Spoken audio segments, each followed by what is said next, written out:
Hey folks, we're going to troubleshoot a problem with this car. The brake lights stopped working and there's some other lights that came on and the dashboard and won't go off. And you can't shift the lever into drive or reverse. It's stuck. It's locked. Stay tuned. We're going to troubleshoot it and I'll show you what's wrong.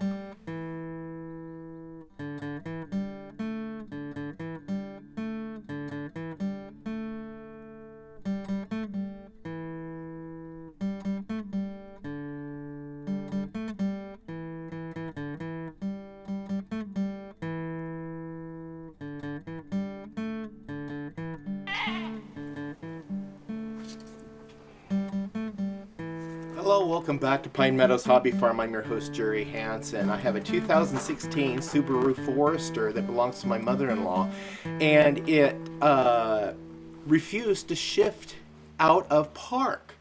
Put the key in, turn the ignition on, and you apply the brakes. There's no brake lights. Then you also have all these trouble lights that are on your dashboard assembly. And that indicates there's a problem, especially when you go to shift it in reverse. It's locked. Inside that shift lever, there is a solenoid that if there's a malfunction in the vehicle, that solenoid will not deactivate and allow you to shift it into reverse or drive. So you are stuck, but not so fast. There is an emergency temporary workaround in case this happens. If you look in your owner's manual, if you still have it in your glove box, there is a page in the owner's manual that actually shows you this. The best way to find what you're looking for is go to the back of the book, go to the S right here, and look for your shift lock function right here in section 728. That's where we are going to go to in this book. So we flip to 728. And this gives you instructions on how to override that shift lock.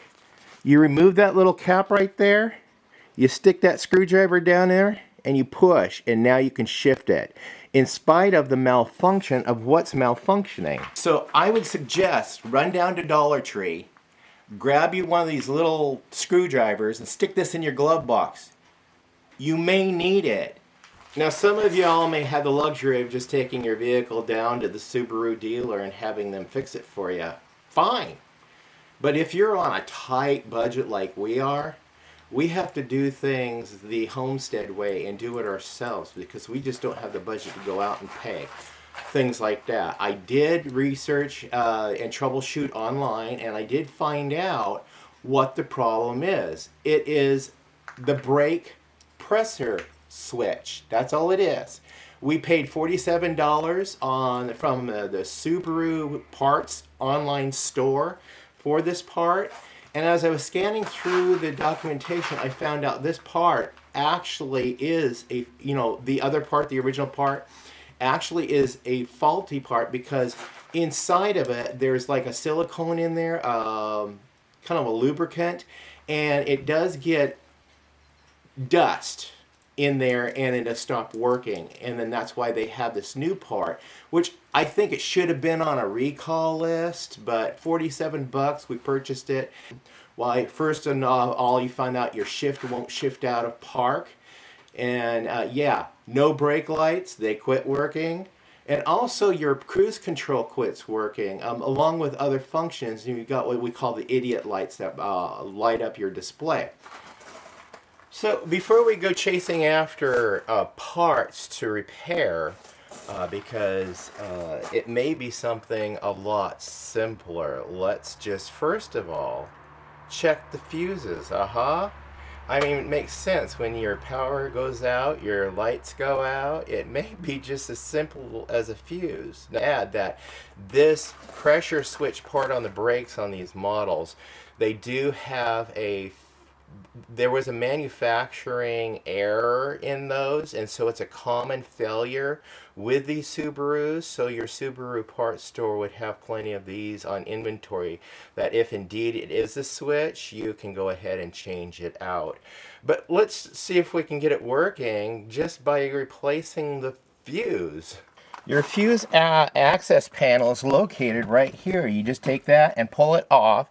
And then right here, you have a list of your fuses. Now, when you pull it down like this, don't confuse this as being the arrangement in which the fuses are. Turn it up like this, and then you can see the arrangements of your fuses. So what we're going to look for is the stoplight. Or the brake light, stoplight, here it is. It's on the second row down, third one in from the left, so it's a 15 amp fuse. So I'm going to use a pair of needle nose pliers to reach in there and grab the fuse, and we'll inspect it to see if indeed the fuse is broken.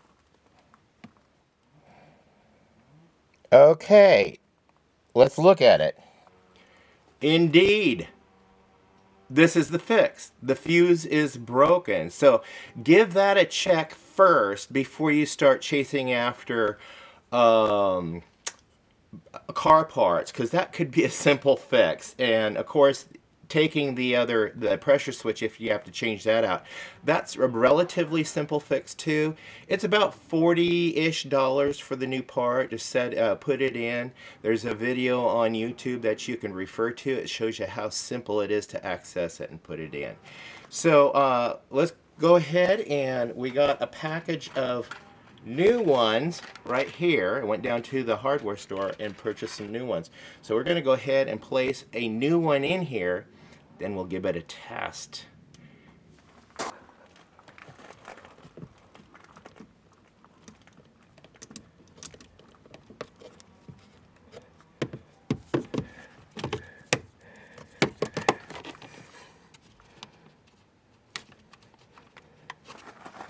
Now we'll just place this cover back on the right way, close it, and start the car up, turn it on, and take this piece out of the emergency button so you can activate it and see if it'll activate.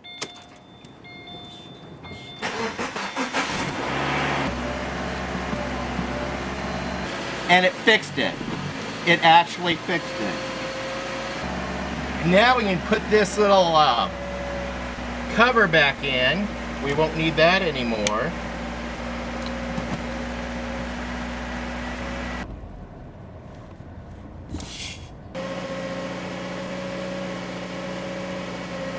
And also notice all of the warning lights on the dash and the display panel are off.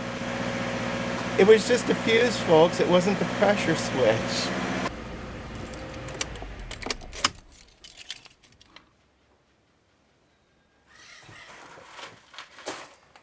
You know, I think there was a flaw in that owner's manual. So with the owner's manual and the flaw in it, you know, it just tells you to take off that cover if your shift selector switch doesn't work, assuming it is the brake pressure switch. But they says remove that cap, sticks a screwdriver down there. If you don't have a screwdriver and you're like out and you're stuck, just take the internal part of a pin out. That if you have a pin, stick that down in there. That will fit in there, and just deactivate that mechanism so you can shift it and get it to the repair shop. But yeah, it doesn't say anything about checking the fuse first. Check the fuse first. I'm Jerry Hansen, your host here at Pine Meadows Hobby Farm, in a Backyard Mechanics episode on fixing a 2016 Subaru Forester, which common among Subarus. Yeah, I have my little Subaru here, but this one's manual. It's not automatic, so I guess this feature is only exclusive to automatic shifting. Stay tuned to more Fix-It videos on the Backyard Mechanics series. I have to troubleshoot this coach and why the furnace is not igniting. We put a brand new board in there, so stay tuned for that episode. That will be coming up shortly. And also the other coach, I have to remove the furnace motor out of and do something about the bearings. Yeah, they sound awful. Please stay tuned. You can do that by subscribing, then clicking that bell icon, which alerts you to new videos as I do upload them. Give us a thumbs up, click that share button. Sharing my videos on your social media platforms really helps out the show. It really does, folks. Leave a comment, compliment, or a tip. I really like your tips. And remember, always be safe. These are trying times we're going through right now, and always, above all, always, please be kind. please. Thank you, folks. Bye-bye now.